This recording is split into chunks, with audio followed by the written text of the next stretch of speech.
there are only two steps that you need to remember. Step number 1.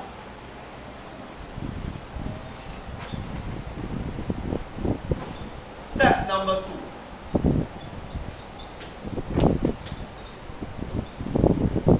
Okay, you just need to copy these 2 steps. This is what differentiation we are going to do. Okay, every time we need to do differentiation, you need to apply these 2 steps. Step number 1, bring down the power. Step number 2, reduce the power by 1.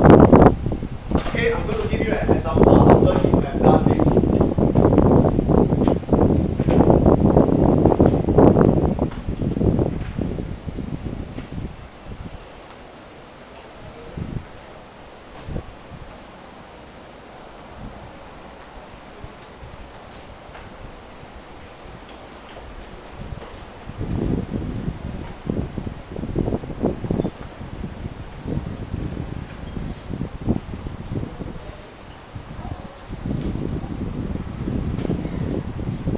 Okay, I'm going to go straight into the example itself. Please turn to page 343, exercise 11A, question 1A. X cubed. If x cubed is by itself, it is not a function, it is not an expression. So you will need to introduce something so that it becomes an expression or a function. Okay, so it's either we put y is equal to this, or we put fx is equal to this. Which is my preferred choice I mentioned just now?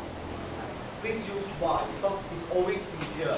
So you must always define y is equal to x to the power of 3. So the question asks, differentiate each of the following with respect to x, meaning you are supposed to find the gradient function.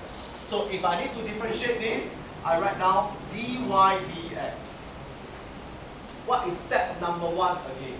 Bring down the power, means to bring this power in front. After you bring down the power, what must you do to the power? Reduce by 1. 3 minus 1 will give us 2. Ta-da! Answer. Finish.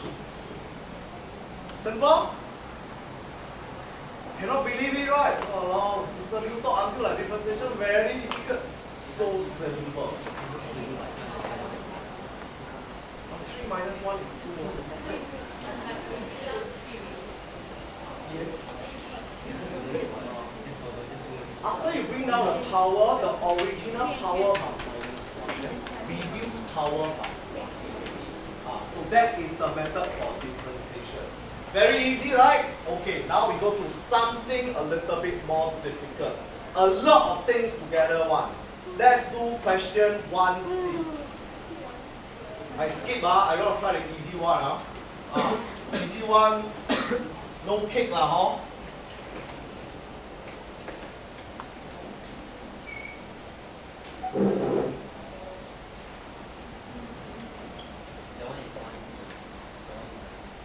Oh, sorry, 1E. Oh, I don't do easy one, I do difficult one.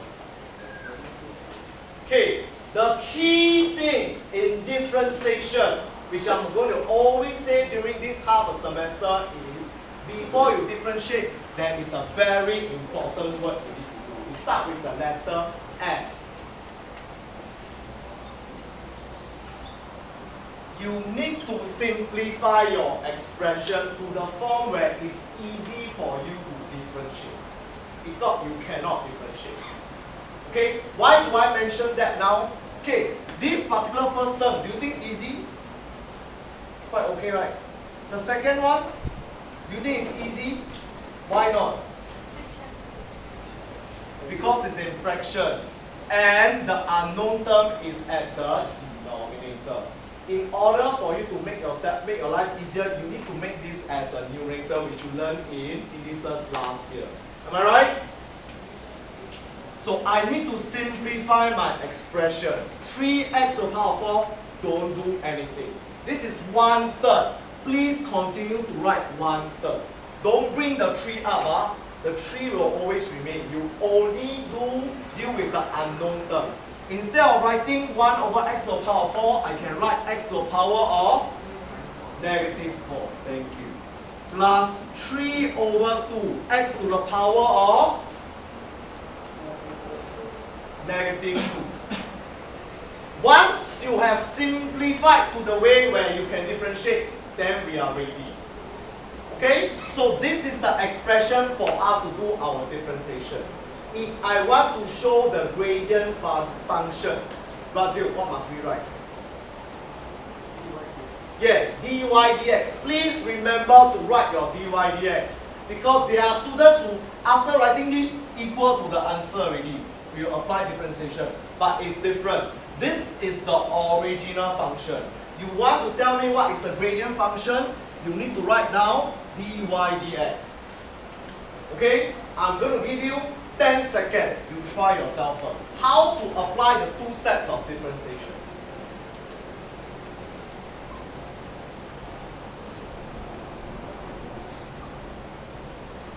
The top not working. Huh? Just change battery. Then I think we need to bring down the whole clock after school. Okay, that means battery it's not the battery problem, it's the whole clock. Eating, first term, how to differentiate? Okay, so what do you get? 12 x to the power of